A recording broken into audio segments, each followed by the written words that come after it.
وبركاته. الحمد لله نحمده ونستعينه ونستغفره ونؤمن به ونتوكل عليه ونعوذ بالله من شرور أنفسنا ومن سيئات أعمالنا. من يهده الله فلا مضل له ومن يضلله فلا هادي له. ونشهد أن لا إله إلا الله لا خالق إلا الله ولا مالك إلا الله لا محيي إلا الله ولا مميت إلا الله ولا رازق إلا الله. ونشهد أن سيدنا وسندنا وحبيبنا ومولانا محمدًا عبده ورسوله الذي علمه الله فأحسن تعليما وأدبه الله فأحسن تأديبا ثم بعثه الله إلى كافة الناس معلما.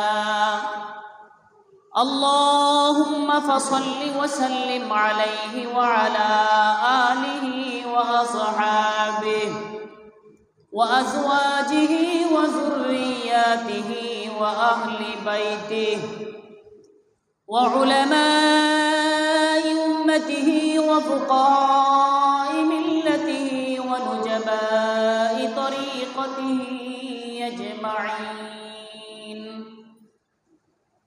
أما بعد فأعوذ بالله من الشيطان الرجيم. بسم الله الرحمن الرحيم.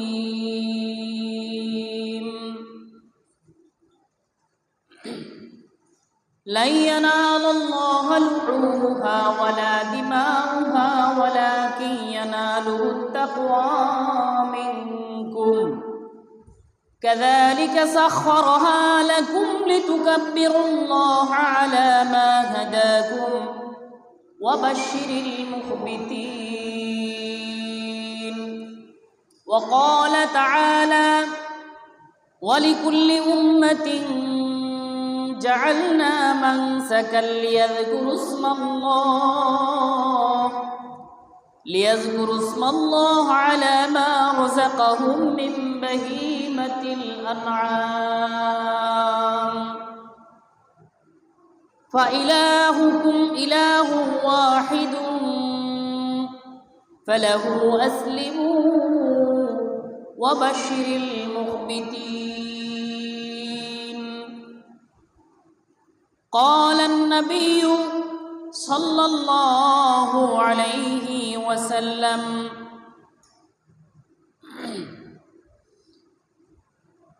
إن لكل قوم عيدا وهذا عيدنا. وعن زيد بن أرقم رضي الله تعالى عنه قال: قال أصحاب رسول الله صلى الله عليه وسلم: ما هذه الأضاحي يا رسول الله؟ قال: سنة أبيكم إبراهيم عليه الصلاة والسلام. قالوا: فما لنا فيها يا رسول الله؟ قال: بكل شعرة من الحسنة. قالوا: فالصوف؟ قال: بكل شعرة من الصوف حسنة، أو كما قال عليه الصلاة والسلام. ولست أبالي حين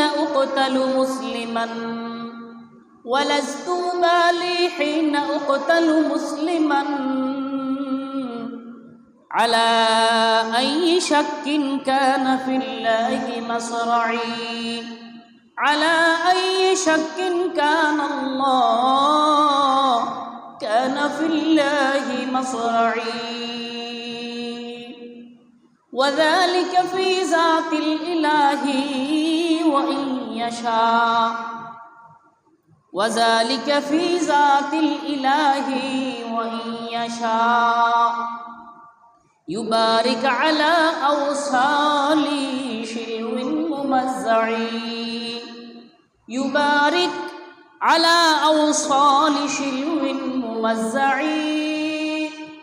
اللهم صل على محمد وعلى آل محمد كما صليت على إبراهيم وعلى آل إبراهيم إنك حميد مجيد اللهم بارك على محمد وعلى آل محمد كما باركت على إبراهيم وعلى آل إبراهيم إنك حميد مجيد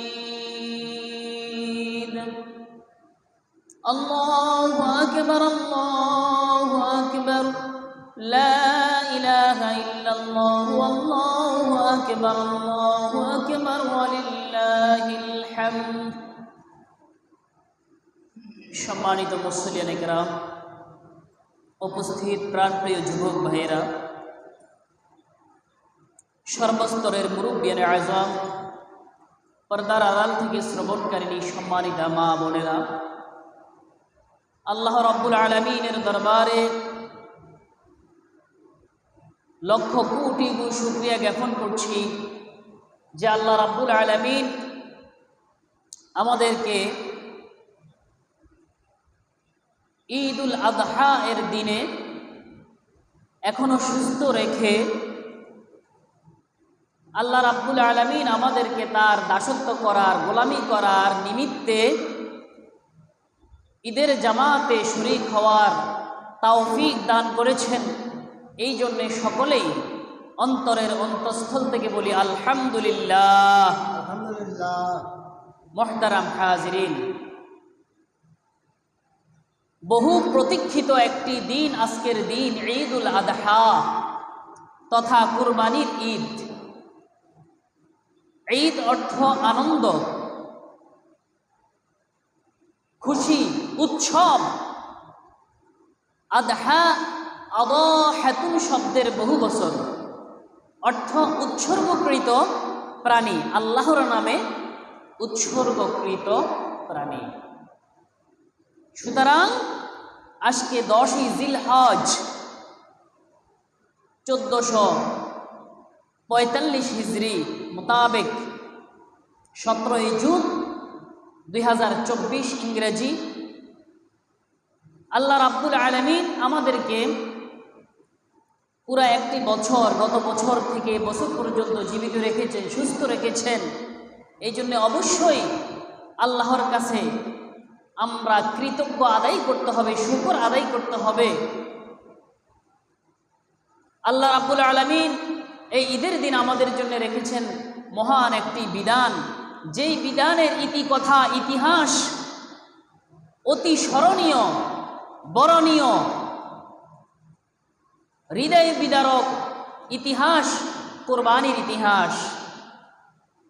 এই কুরবানির ইতিহাস আদম আলাইহিস সালামের পুত্রদ্বয় কুরবানি করেছেন, আর আমাদের কুরবানির সম্পর্ক হযরত ইব্রাহিম আলাইহিস সালাতু ওয়াস সালাম তার আপন কলিজার টুকরা সন্তান ইসমাঈল আলাইহিস সালামকে কুরবানি করার জন্য যখন মিনাতে নিয়ে গেছিলেন, কুরবানি করার আল্লাহর একটি অগ্নি পরীক্ষায় তিনি উত্তীর্ণ হয়েছেন। আল্লাহ রাব্বুল আলামিন খুশি হয়ে আজ পর্যন্ত মানব জাতির জন্য, উম্মতে মুহাম্মাদের জন্য এই কুরবানি ওয়াজিব করে দিয়েছেন। আমরা সকলেই জানি ইসমাঈল আলাইহিস সালাতু ওয়াস সালামকে কুরবানি দেওয়ার জন্য যখন ছুরি ছালাইয়া দিলেন, তখন আল্লাহ তাআলার সমস্ত ফেরেশতারা তারা হতবাক, হতবিহবল, যে পৃথিবীতে কি হইতেছে, এরকম কোনো ঘটনা আমরা তো কখনো দেখি নাই। বাবার হাতে পুত্র জবাই হইতেছে, তাদের কারো কোনো প্রশ্ন করার অধিকার নাই, তার কারো কোনো টু শব্দ করার অধিকার নাই। তারা শুধু তাকিয়েছে রব্বুল ইজ্জাত কি করেন। যখন ছুরি ছালাইয়াই দিলেন, জিবরাইল আলাইহিস সালাম নিজেকে ধরে রাখতে পারেন নাই, সাথে সাথে তিনি বলে উঠলেন আল্লাহু আকবার, আল্লাহু আকবার, উচ্চস্বরে শব্দ বলে উঠলেন। এরপরে ইব্রাহিম আলাইহিস সালাতু ওয়াস সালাম যখন দেখলেন যে ইসমাইলের পরিবর্তে জান্নাত থেকে দুম্বা এসে গেছে, জান্নাতি পশু এসে গেছে, তখন তিনি বলে উঠলেন লা ইলাহা ইল্লাল্লাহু আল্লাহু আকবার। তাদের এই অবস্থা দেখে তখন চুরির নিচ থেকে ইসমাইল আলাইহিস সালাম বলে উঠলেন আল্লাহু আকবার ওয়ালিল্লাহিল হামদ। আল্লাহ রাব্বুল আলামিন তিনজনের এই পছন্দনীয় তিনটা বাক্যকে আমাদের জন্যে জিলহজের 9 তারিখ ফজর থেকে নিয়ে 13 তারিখ আসর পর্যন্ত প্রত্যেক ফরজ নামাজের পরে একবার উচ্চস্বরে বলা ওয়াজিব করে দিয়েছেন। সুবহানাল্লাহ, আল্লাহর পছন্দ হয়েছে। এরপরে ইসমাইল আলাইহিস সালাম যদি কোরবানি হইতো সেই দিন, তাহলে আজকে পৃথিবীতে প্রত্যেক বাবা তার কলিজার ধন, তার কলিজার টুকরা, সবচেয়ে প্রিয় যে সন্তান, সেই সন্তানকে কোরবানি দিতে হইত। মুহতারাম হাজিরিন, তো আজকে হলো ঈদের দিন, ঈদুল আদহা, কোরবানির ঈদের দিন। এই সম্পর্কে আল্লাহ রাসূল সাল্লাল্লাহু আলাইহি সাল্লাম ইরশাদ ফরমান, হাদিসের মধ্যে ইরশাদ ফরমান ইন্না লিকুল্লি কওমান ঈদান ফাহাযা ঈদুনা। প্রত্যেক জাতির জন্যে, প্রত্যেক গোত্রের জন্যে ঈদ রয়েছে। প্রত্যেক জাতির জন্যে, প্রত্যেক গোত্রের জন্যে ঈদ রয়েছে, খুশির দিন রয়েছে, আনন্দের দিন রয়েছে। আর আমার উম্মতের জন্যে তথা উম্মতে মুহাম্মাদির জন্যে খুশি হলো আজকের এই ঈদ। দুটি ঈদ, একটা হলো ঈদুল ফিতর আর একটা হলো ঈদুল আদহা।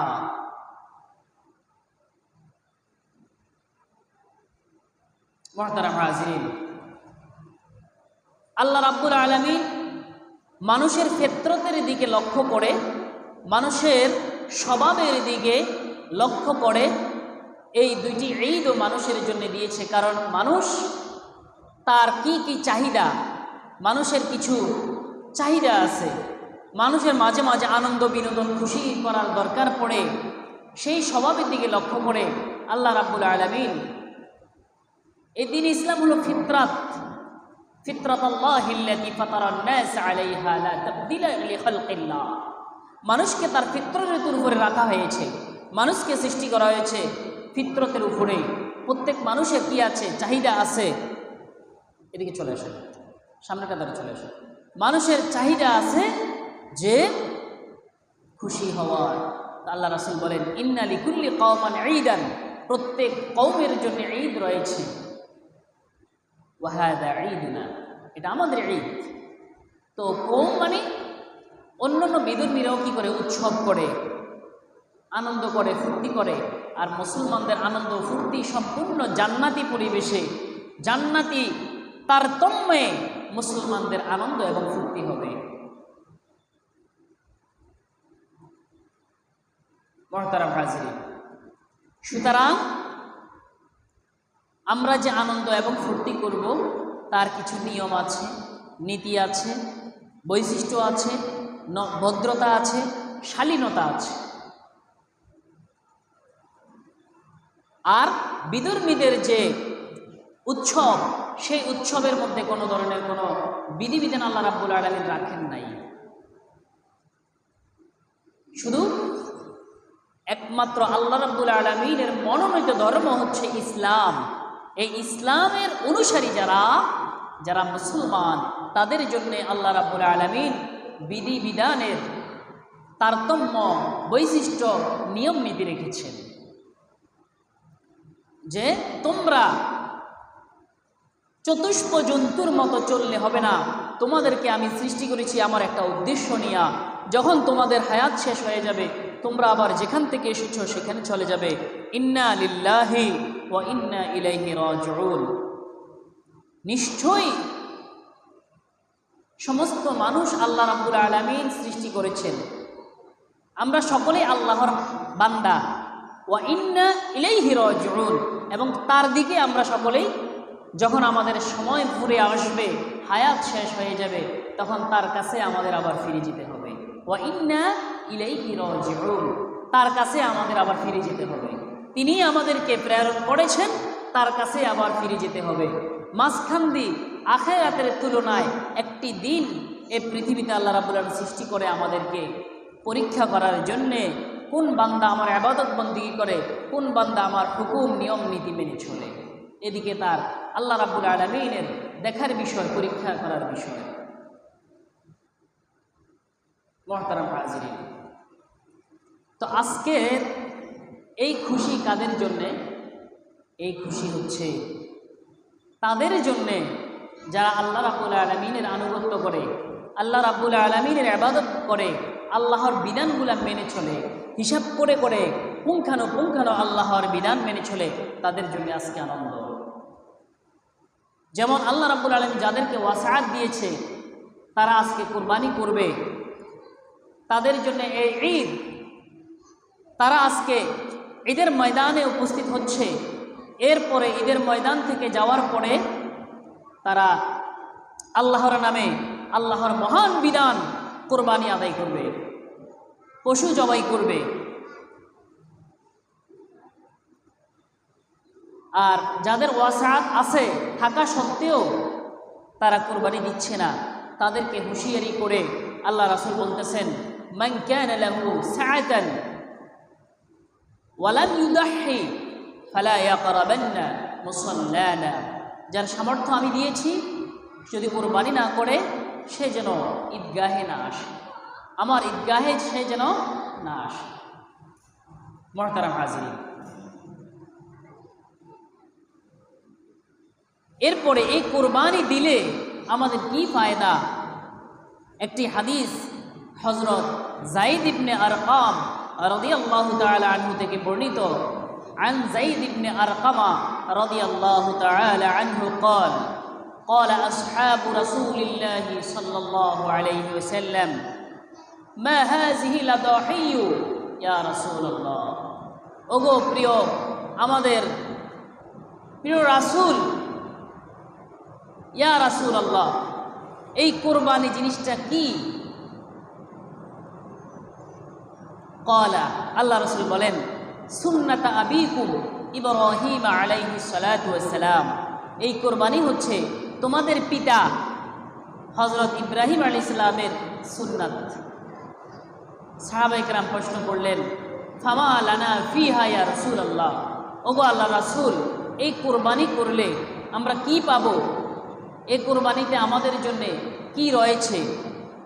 ফামা লানা ফিহা ইয়া রাসূলুল্লাহ, ওগো আল্লাহ রাসূল, আমাদের জন্য এই কুরবানিতে কি ফজিলত আছে? ক্বালা, আল্লাহ রাসূল বলেন, বিকুল্লি শারাতিন মিনাল হাসানা, বিকুল্লি শারাতিন হাসানা, বলে কুরবানির পশুর মধ্যে যত পশম আছে প্রত্যেকটা পশমের বিনিময়ে নেকি পাবে। সুবহানাল্লাহ। সাহাবায়ে কেরাম এ কথা শোনার পরে তারা বললেন, ক্বালু, সাহাবায়ে কেরাম বললেন, ফাসুফু, ওগো আল্লাহ রাসূল, দুম্বা এবং ভেড়ার মধ্যে তো অগণিত অসংখ্য কোটি কোটি হাজার কোটি পশম আছে, তাহলে কি এর বিনিময়ে কি সওয়াব দেওয়া হবে? ক্বালা, আল্লাহ রাসূল বলেন, বিকুল্লি শারাতিন মিনাস সুফি হাসানা, ভেড়া দুম্বার প্রত্যেক পশমের বিনিময়ে সওয়াব দেওয়া হবে। সুবহানাল্লাহ। আল্লাহ রাব্বুল আলামিন এই ভেড়া দুম্বার বিনিময়ে কি করা হবে? সওয়াব দেওয়া হবে। সুবহানাল্লাহ, সুবহানাল্লাহ। শুধু তাই নয়, শুধু তাই নয়, এই সওয়াব ব্যতীতও আরও অগণিত সওয়াব আজকের দিন আল্লাহ রাব্বুল আলামিন রেখেছেন। অন্য একটি হাদিসের মধ্যে এরশাদ হচ্ছে, আল্লাহ রাসূল বলেন, ক্বালা রাসূলুল্লাহ সাল্লাল্লাহু আলাইহি ওয়াসাল্লাম, মা আমিলা আদামিয়ুন মিন আমালিন ইয়াওমান নাহরি আহাব্বা ইলাল্লাহি মিন ইহরাকিদ দাম ওয়া ইন্নাহু লায়াতি ইয়াওমাল কিয়ামা বিকুরুনিহা ওয়া আশআরিহা ওয়া আজলাফিহা ওয়া ইন্নাদ দামা লা ইয়াকাউ মিনাল্লাহি বিমাকানিন ক্বাবলা আন ইয়াকা বিল আরদ ফাতিবু বিহা নাফসা।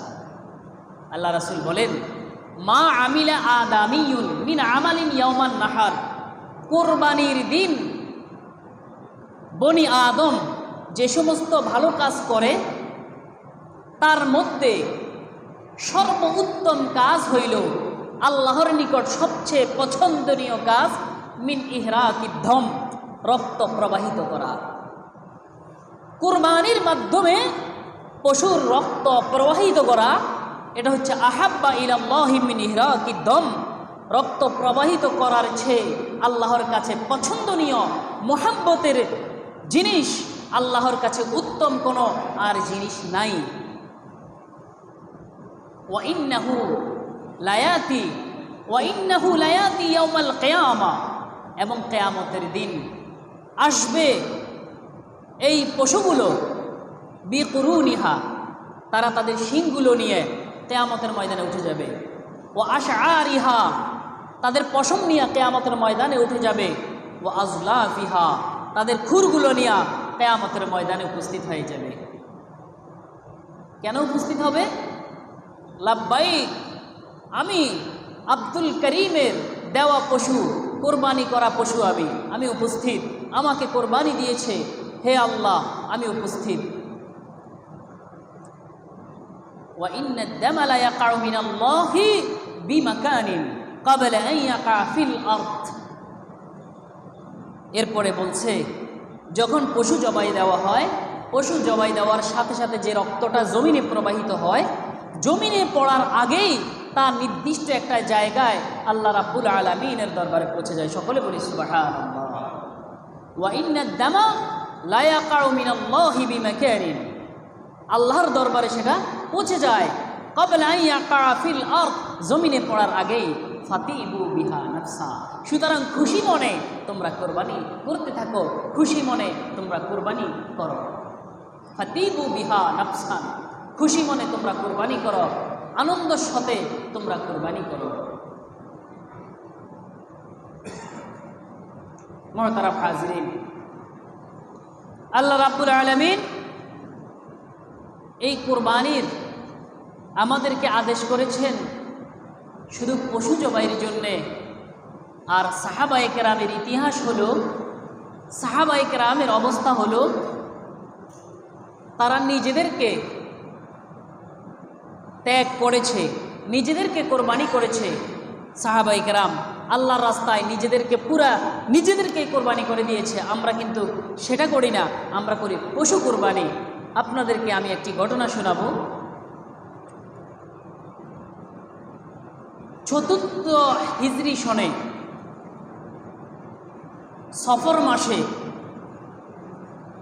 নবী করিম সাল্লাল্লাহু আলাইহি ওয়াসাল্লাম